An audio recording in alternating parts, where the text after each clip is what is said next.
The Interlopers. In a forest of mixed growth somewhere on the eastern spurs of the Carpathians, a man stood one winter night watching and listening as though he waited for some beast of the woods to come within the range of his vision and later of his rifle. But the game for whose presence he kept so keen an outlook was none that figured in the sportsman's calendar as lawful and proper for the chase. Ulrich von Gradwitz patrolled the dark forest in quest of a human enemy. The forest lands of Gradwitz were of wide extent and well stocked with game. The narrow strip of precipitous woodland that lay on its outskirt was not remarkable for the game it harbored or the shooting it afforded, but it was the most jealously guarded of all its owner's territorial possessions. A famous lawsuit, in the days of his grandfather, had wrested it from the illegal possession of a neighboring family of petty landowners. The dispossessed party had never acquiesced in the judgment of the courts, and a long series of poaching affrays and similar scandals had embittered the relationships between the families for 3 generations. The neighbor feud had grown into a personal one since Ulrich had come to be head of his family. If there was a man in the world whom he detested and wished ill to, it was Georg Znaim, the inheritor of the quarrel and the tireless game-snatcher, and a raider of the disputed border forest.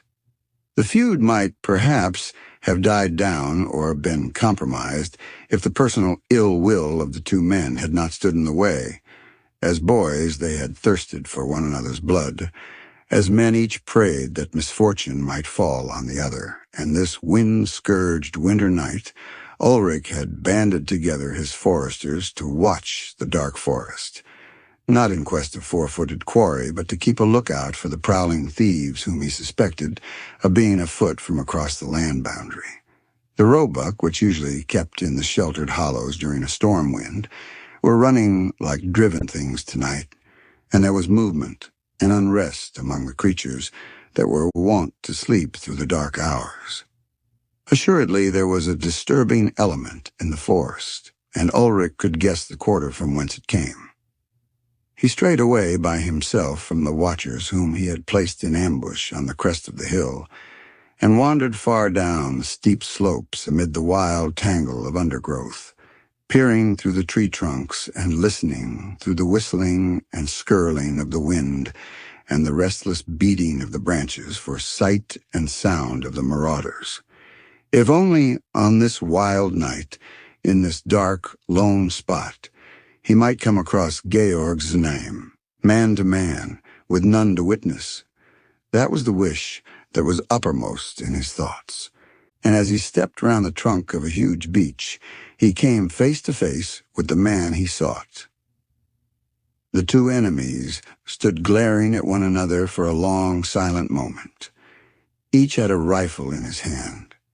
Each had hate in his heart, and murder uppermost in his mind. The chance had come to give full play to the passions of a lifetime. But a man who has been brought up under the code of a restraining civilization cannot easily nerve himself to shoot down his neighbor in cold blood and without word spoken, except for an offense against his hearth and honor. And before the moment of hesitation had given way to action, a deed of nature's own violence overwhelmed them both. A fierce shriek of the storm had been answered by a splitting crash over their heads, and ere they could leap aside, a mass of falling beech tree had thundered down on them.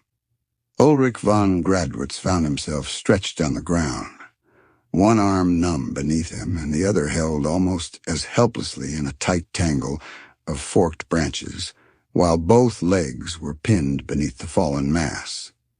His heavy shooting boots had saved his feet from being crushed to pieces, but if his fractures were not as serious as they might have been, at least it was evident that he could not move from his present position till someone came to release him. The descending twig had slashed the skin of his face, and he had to wink away some drops of blood from his eyelashes before he could take in a general view of the disaster. At his side, so near that under ordinary circumstances he could almost have touched him, lay Georg Znaim, alive and struggling, but obviously as helplessly pinioned down as himself. All round them lay a thick-strewn wreckage of splintered branches and broken twigs. Relief at being alive and exasperation at his captive plight brought a strange medley of pious thank-offerings and sharp curses to Ulrich's lips. Georg, who was early blinded with the blood which trickled across his eyes, stopped his struggling for a moment to listen, and then gave a short, snarling laugh. "So you're not killed, as you ought to be, but you're caught anyway," he cried. "Caught fast. Oh, what a jest. Ulrich von Gradwitz snared in his stolen forest. There's real justice for you." And he laughed again, mockingly and savagely. "I'm caught in my own forest land," retorted Ulrich.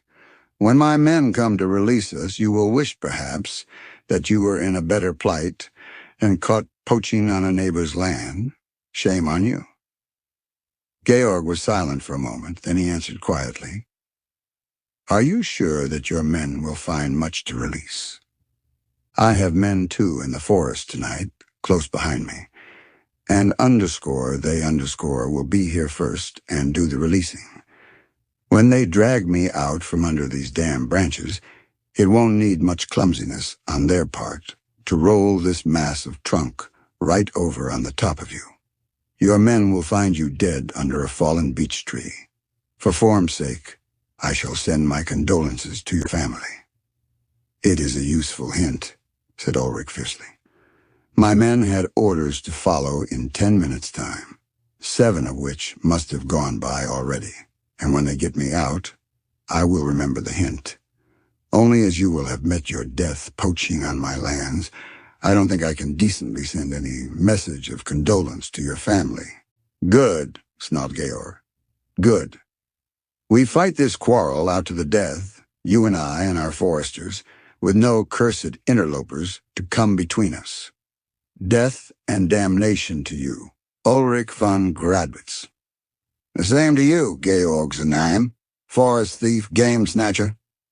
Both men spoke with the bitterness of possible defeat before them, for each knew that it might be long before his men would seek him out or find him.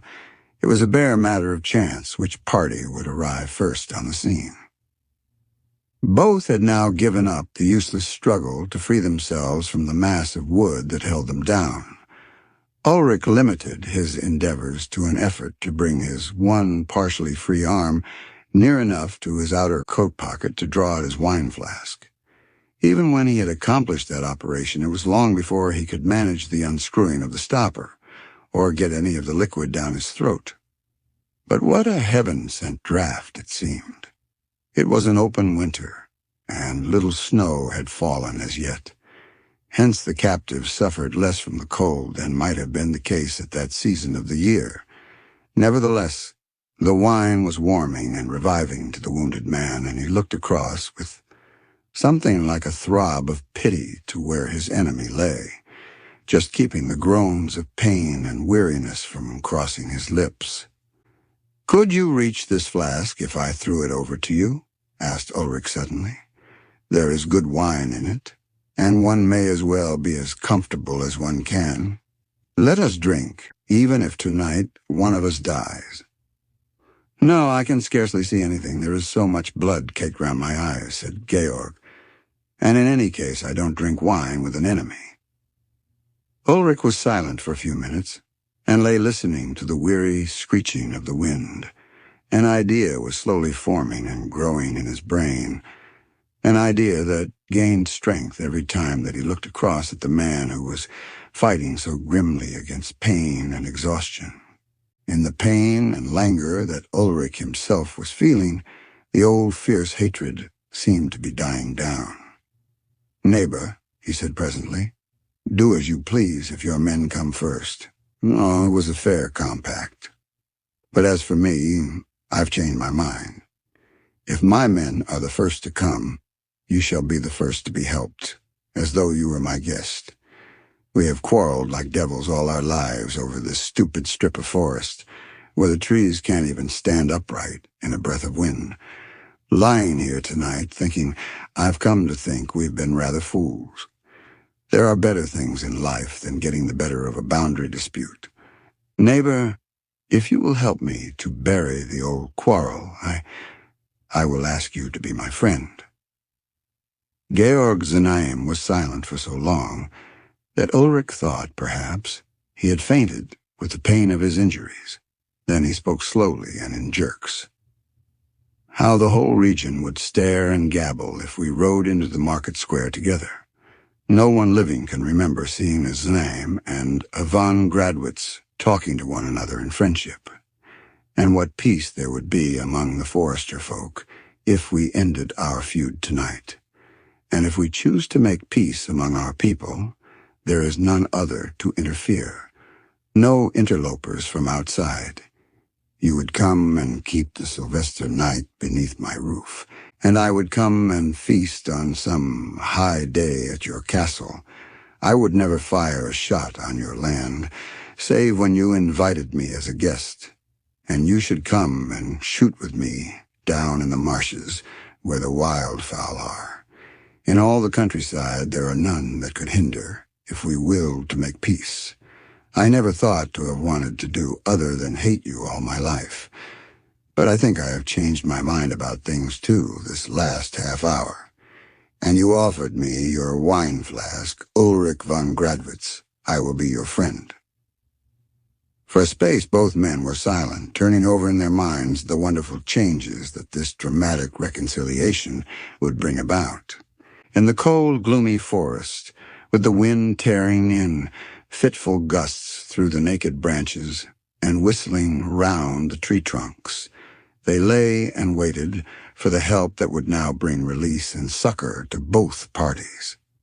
And each prayed a private prayer that his men might be the first to arrive, so that he might be the first to show honorable attention to the enemy that had become a friend. Presently, as the wind dropped for a moment, Ulrich broke silence. "Let's shout for help," he said. "In this lull, our voices may carry a little way." "They won't carry far through the trees and undergrowth," said Georg, "but we can try. Together, then." The two raised their voices in a prolonged hunting call. "Together again," said Ulrich a few minutes later, after listening in vain for an answering halloo. "I heard nothing but the pestilential wind," said Georg hoarsely.